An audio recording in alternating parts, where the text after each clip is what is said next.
What is up, YouTube? So today I'm heading home up to North Victoria just to go see some family and some friends. So me being used to Japanese sports bikes, I'm used to having all the weight kind of on my arms and like on my gooch, I guess, on the old ass crack. But with this thing, I am I'm getting all the weight on my back because I'm leaning forward, my core's just loose, so I'm arched. We're on the sports bike, I'm finding 4 straight, my back's locked out, locked straight. So it's a bit of a new feeling for me. I'm getting used to it though, so I feel like I'm just like getting into positions that are more comfortable. And I think I was trying to ride 2 straight-legged. Not 2 straight-legged. What the fuck am I talking about? 2 upright, like standing up, riding up like this, which I do every now and then just to release the pressure. But oh well, it's not that bad. I'm having a wow of a time though. This bike is everything I ever wanted it to be. Growing up, always looking at Harleys and wanting one, and I'm glad I finally decided to buy one. A lot of people aren't in a luckier position as I am, so I decided, you know, fuck it, why not? I'm gonna spoil myself. I'm gonna buy it, and I'm gonna live life. And this thing is making me super happy, guys.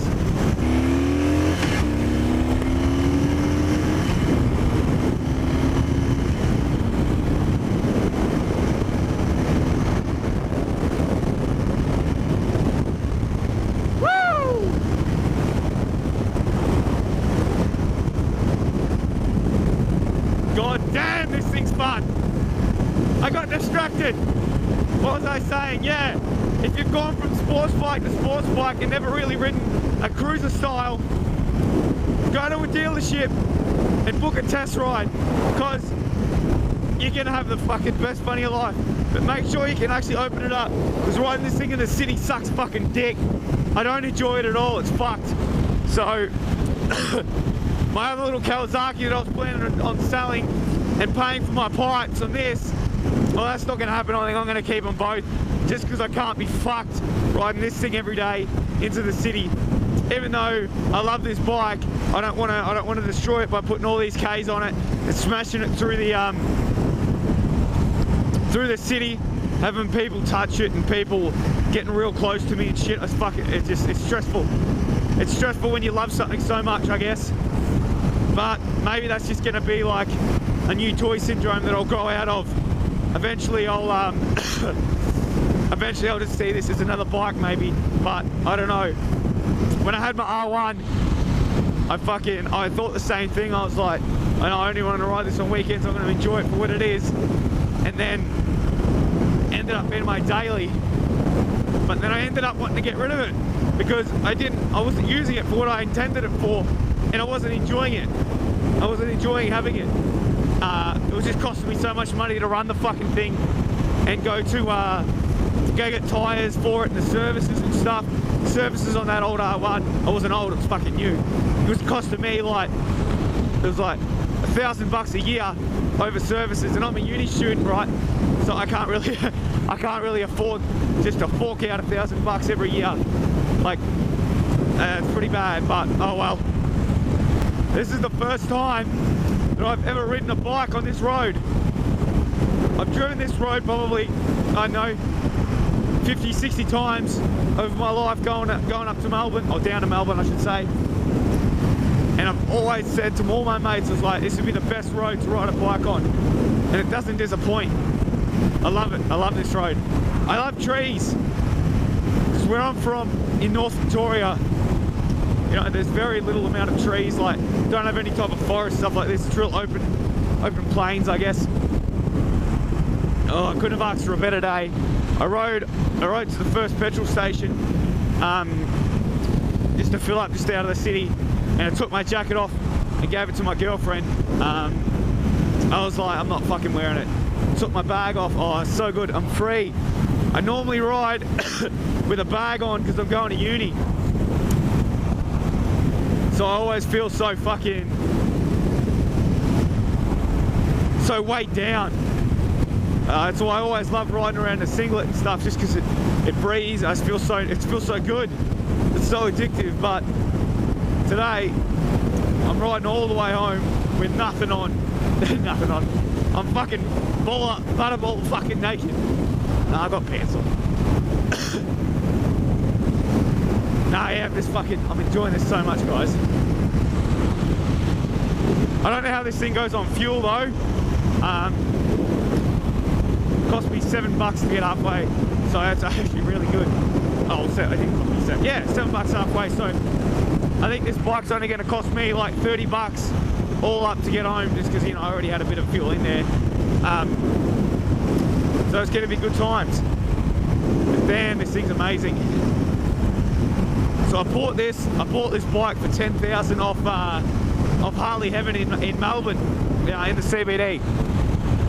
I went in there and talked to this guy, Louis Tran. He's a fucking awesome dude. If you ever want to buy a bike from Melbourne, go into Harley Central, talk to Louis.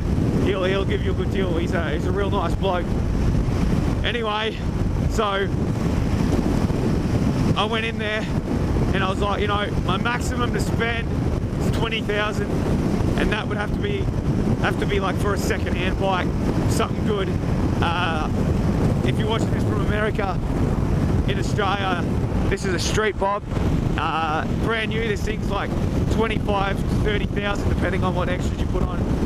So, you know, they're not a cheap bike over here. Our currency is a little different, so you know, it works out roughly the same about what you'd pay if you're going off your average salaries. But you know, fuck that shit. So I went in there and I was like, Louis, you know, 20 grand, that's my max. What do we got? And he's taking me around the dealership, showing me all the bikes, and he took me up to the Sportsters, and I was just like, if I'm buying a Sportster, I'll buy one second hand. I'm not spending an Iron 883 in Australia, 18 grand. Not gonna happen. So I was like, not a chance. I'm not buying a fucking Sportster for $20,000. So we went around, had a look at the used bikes, and I said to him, you know, my dream bike's a street bob. That's all I've ever wanted. You know, fucking, I love the rake on it. And you know, they're standard, they sit nice standard. So I said, you know, that's really what I'm going for here. And he was like, righto, we'll see what we got. So I walked around, went out back, and out of the corner of my eye, I seen this thing. And I was like, oh, there's a street bob. Wonder how much it is.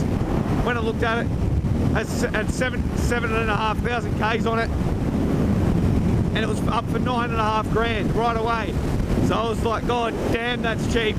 So I jumped on that shit straight away. And I was like, you know, what deal can you get for me? You know, what extras can you throw in?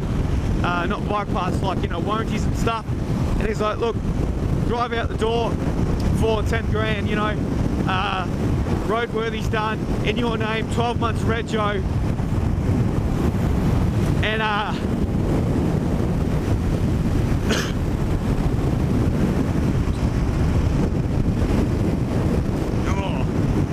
yeah, 12 months rego, and I'll give you 3 months warranty. And I was like, fuck, that's pretty good. And then I didn't test ride it because he's like, you can pick it up next on Monday. This was on a Saturday when I went in and put the deposit on. He's like, you can come in Monday and pick it up, but if you want to take it for the test ride, because their test rider wasn't in there at the moment, you'd have to come back on Monday, so I wouldn't have been able to have it until who knows when. So I was like, fuck it, I want the bike as soon as possible. So he gave me, I got 15 months warranty. So this thing blows up, I get a brand new spanking engine in this bitch. So that's good shit. One of the concerns that I had was it's got 7,000 Ks on it. I have a feeling that it's not 7, that it's 107,000, just because, you know, it's me in the middle. But And there's a bit of rust here and there just on the stuff. The paint's in good condition. Everything's in really good condition except a few minor little details that have me a little bit stressed. So, you know, I've just got that thing in the back of my mind that it is 107,000, not 7,000. So that's a bit of a worry. So, you know, I'm just gonna take it to my mates when I'm home, and I'm gonna tell him to look over it, and, you know, just he'll give me his opinion, and yeah, that'll be good. And this seal here, that's come off. First thing that's happened. First thing that I'm claiming the warranty on's a 50-cent seal, but I paid for the warranty. I paid for the extension on the warranty, so, you know, shit happens.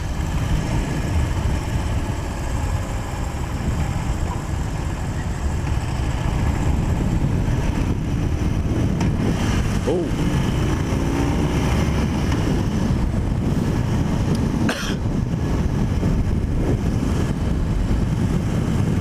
So my girlfriend, she's driving behind me. You can see her in that little black car. She got her license today, and she's just she was going to ride home. She bought that little CBR that you've seen me riding around on here and there on my channel. So she was going to ride that home, and I was looking up the weather forecast. You know, clear today, clear tomorrow, but on Sunday, Arvo, when we'd be heading back, there's a 90% chance of rain. So she got a bit nervous, and we just had a little talk, and we thought it would be best. Thought it would be best for her to just drive up. And she's like, yeah, that's all good. She doesn't want to drop her bike, she doesn't want to hurt herself, so it's probably the smartest decision. And then the wind report for today was meant to be 5k, so, you know, almost no wind. But I can guarantee you that there is a shit ton of wind. These trees aren't moving. I don't understand what's going on. The trees aren't moving, and I'm getting thrown around the road. And my girlfriend said the same thing. She was getting thrown around. But look at these trees, they're still. I don't know what's going on. Maybe they're just blowing towards me. Oh, I'm fucking retarded, who knows? Woo! Oh, this is amazing, guys. I couldn't have asked for a more clear day to ride home on. To give this thing its first fucking trial. This is a trial by fire. I haven't looked this bike over. I don't know if anything's gonna break, but it's under warranty. I got roadside assistance on it, so who gives a fuck? Oh. If you can't tell, I'm a little excited. This thing is making me feel things that I never felt before about bikes. It's just changing my whole mindset, changing the whole, changing the game for me, boys. Fuck. I'm loving it. And I started watching Sons of Anarchy again, because, you know, I'm one of them fuckheads. Oh no, I always used to bully them. I always used to fucking see these cunts riding around with their Sons of Anarchy fucking hoodies on, thinking they're absolute wankers. I'm not going to buy the hoodie. Don't worry, I'm not going to buy the hoodie. But I can guarantee you that I'm going to watch every episode of that, and that you're going to see a fucking 3-piece bar and the fucking SoCal quarter fender up the front. That's going to happen for sure. Oh. Woo! Anyway, guys, I got a bit more to go. It's been fun chatting to you, and I'll see you in the next video, guys. Sorry about my voice. I'm screaming because my helmet falls apart because it's a piece of shit. Look at this. Oh no, I'm not going to pull the visor off. I can pull the visor off by fucking just... The visor falls off, guys. That's all I'm saying. I'll show you later. Anyway, I appreciate your time. My voice is fucked because I've been screaming and I've been sick all week. So I hope you can fucking hear me. And I'll see you in the next video. See ya! Fucking voice. Test him up!